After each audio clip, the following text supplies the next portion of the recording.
Okay, thank you for clicking on the video. My name is Blake Jones. I do e-commerce. I've done e-commerce since I was 14 years old, and I have ran dropshipping stores, branded dropshipping stores, and now I run subscription-first brands with products that people love, fully custom proprietary formulas, and products that people come back and buy more of. But I've done it all. I've done the dropshipping thing. I've done the branded dropshipping thing, and now I have brands where we hold inventory, ship from US, internationally, etc.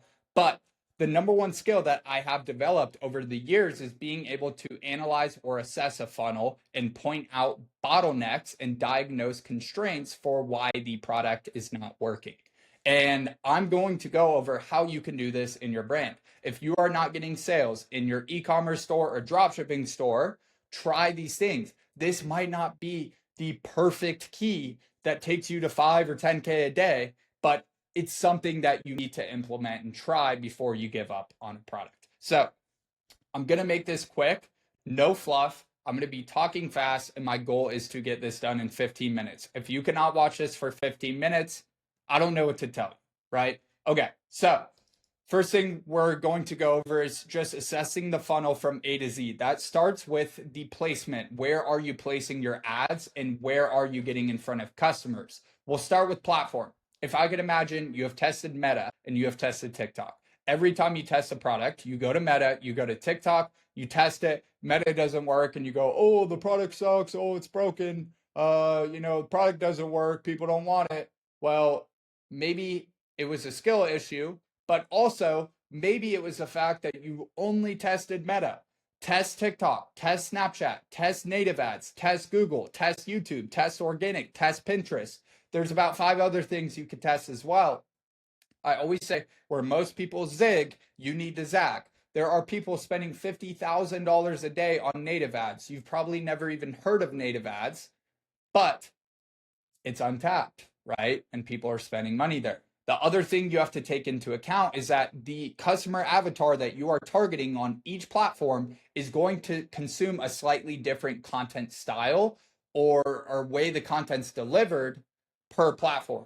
TikTok, Snapchat, more the brain rot stuff. Meta, you can run more VSL style. Native ad, it's more educational, informational, right? Google, organic, Pinterest, you get the point. You want your content to be specifically tailored per platform.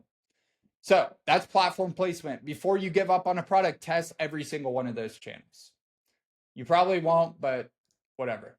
Okay, so media buying strategy. Now, this is something that I don't put too much emphasis on, is the way that I structure my campaigns, because it simply does not matter.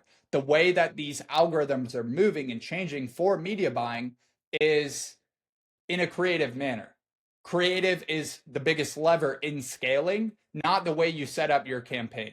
Whether you have lowest cost or target ROAS or cost cap or bid cap, it does not matter. It will not make a huge difference in your performance. It might make a tiny difference, but it's not going to move the needle and allow you to scale. But what is creative. So creative, let's just break it down to 2 things you need to focus on. Number 1, creative intent. With creative intent, that means when you create ads, there needs to be intent behind them. They have to be good ads. And with good ads comes deep research. Understand your customers, understand why they are buying the product, what they want in the product, their objections, etc. Where do you find these? You go on Reddit, you go on Amazon, you look at competitor verified reviews on your competitors' websites, handle those objections or point out those benefits or unique selling points that they like in the creatives. Next thing, creative and funnel congruency. This means that your creative and your funnel should be congruent. Your ad, let's do an example here. If you're selling a postpartum product, this is a product for people that had just had a baby, you should have a mother in the ad and show B-roll of her pregnancy and make it personable. She's talking about, hey, this is my pregnancy. This was the problems that I had. So I got this product and it did X perceived outcome for me, right? But it's congruent. The creative, the problem, and the product are congruent with the customer avatar. This is very, very important. Even the creative and the landing page that you send the person to should also be congruent. If you are talking about one specific angle or selling point, maybe make a landing page or advertorial or listicle that is congruent with that particular angle. Boom. Next, creative volume. Now, this simply means that you should create ads with intent and a lot of them. Now, with the way that Meta is going with Advantage Plus shopping campaigns and the algorithm, not only can you just dump everything in an AFC campaign, but you can also create hundreds of ads in minutes. Now, this just evolved within the last 2 days. I am going to do another video on this. I think AI has simply disrupted e-commerce in general and the way that people go about creating creatives. There is a level playing field now with AI, and you can create hundreds of image ads in seconds, and they look like stuff that you would have to hire graphic designers for or build in Figma, and now you can do it with AI. This just happened. I'm going to do a video on that, but creative volume is not a problem, right? So push out a lot of creatives, but make sure that those creatives have intent. Next part is the creatives themselves in your funnel. Okay, so if I could imagine you've tested UGC, where you get this creator off Fiverr or Upwork, and then you're like, oh, here's a product, here's a script. Let me guess, it looks super robotic. People don't trust it, and it doesn't convert because you're doing creatives the wrong way. You're doing them just like everyone else. But I bet you haven't tested podcast UGC or storytelling creatives or customer interview Zoom or 10 to 15 seconds with no music, only text, right? A little bit different than what most people run. Authentic storytelling, street interviews, founder story ads, etc. If you are drop shipping and you're like, oh, well, I don't want to be in a founder story ad, it's probably because you're embarrassed of the product that you are selling and you don't want to put your face in front of it. So that's a serious problem. Maybe brand it, make your product better, and then you can be proud of the product that you're selling. Or, yeah, you get the point, right? So that's the first thing I had to throw in there. Next, let's go to the second part of the funnel, which is where you are throwing the traffic, right? Where are you sending the traffic to? Test your product page. 99% of dropshippers, they only test a product page, but they test one price point. They don't split test. So use Kaching bundles to test 3 to 5 offers. You can split test that in Kaching bundles. If you don't know how to create good offers, just find a video on it. BOGO, free gifts, percentage offs, ebooks. There's so many offers that you can run. Look at the top brands. Next, so test PDP on Shopify. Your product page should be on Shopify, and you can use a native theme. You can add a couple clean liquid sections, and boom, you're good to go. So test sending traffic straight to the product page. On top of that, if you're in the health and wellness niche, or if you're in a niche where your product solves a problem or hits on a serious pain point, you want to test advertorials. Test media and copy. You can make these in page deck or Replo. And advertorial is essentially more of an educational kind of article blog style. A listicle is more of like a 5 reasons why, etc. You can split test 3 variations of a listicle, build these in page deck or Replo. Boom. Next, pre-sale offer pages. I would imagine that you have an offer that's irresistible. If you don't, you have a problem. So once you have that irresistible offer, create a very salesy offer page where you're pushing your free gifts or you're pushing your BOGO, and then test that as well. So boom, that's it. Test all of this stuff, especially if your product has or solves a serious problem. Test all of those creative concepts. Test all of these platforms. Test volume and intent in your creatives. All right, last part. Got to speed up. Okay. Third part of the funnel, reading data. This is when it gets, for me, it's fun, but most people probably not. I'm weird about e-commerce and really like it. So, okay, so we look at ATC. So we look at add to cart rate. Once we start reading the funnel, we have to diagnose constraints or bottlenecks. You have to diagnose the constraints or bottlenecks on the creative side when reading the creative data. That is click-through rate, that is cost per click. CPM doesn't really matter. Cost per click doesn't matter that much because you might have very high intent traffic with a lot of buying power. But look at your hook rates, your hold rates. things like that. So first analyze the creatives, but then read conversion data on your website. If your add to cart rate is very, very low, now this depends on the quality of your traffic. If you're getting 20-cent cost per clicks, you probably have traffic with very low buying intent, so your conversion rate's going to be a bit lower.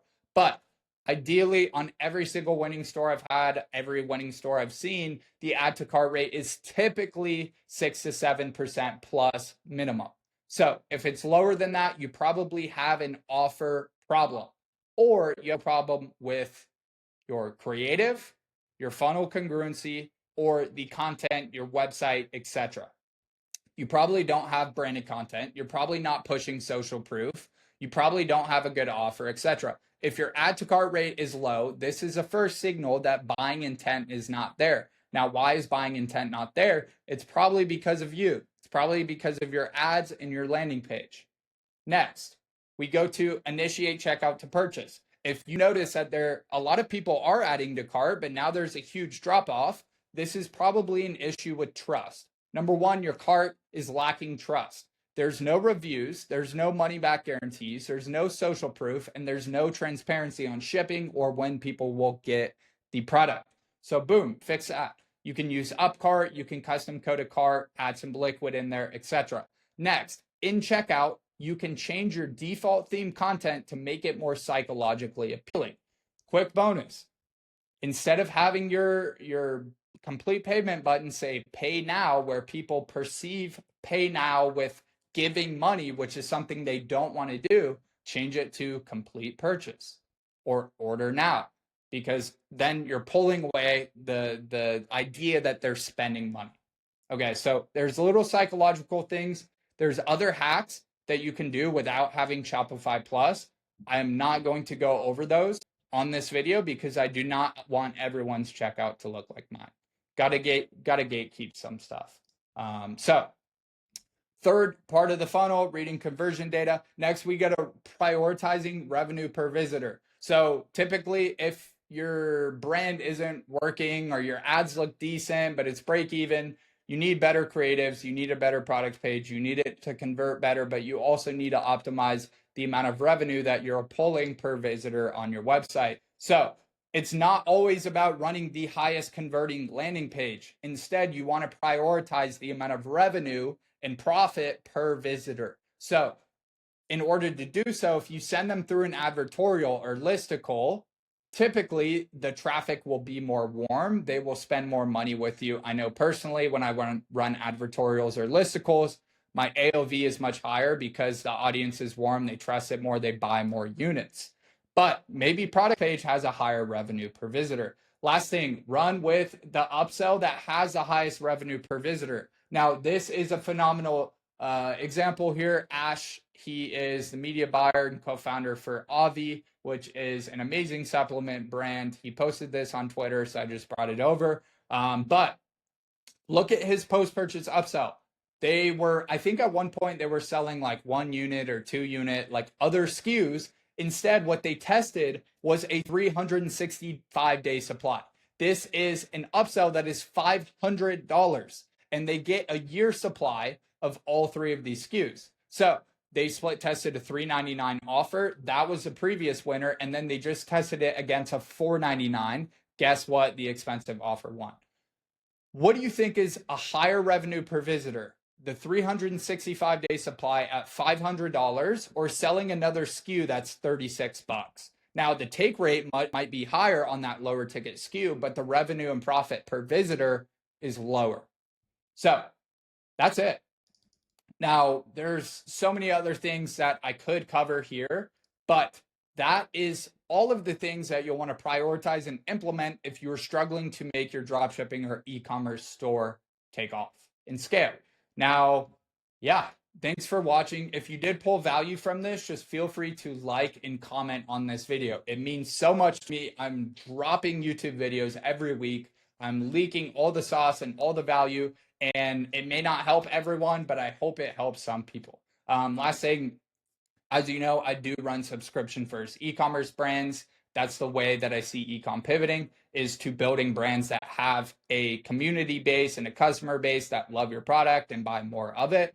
I do work with a few people one-on-one to help them build that brand every single month. And I think we jump on like 2 Zoom calls a week, and it's just tailored with me one-on-one. No sales coaches, none of that, just me and you, right? So if you are interested in that, click the first link in the description. Other than that, thank you so much for watching, and hopefully you could pull some value from this. So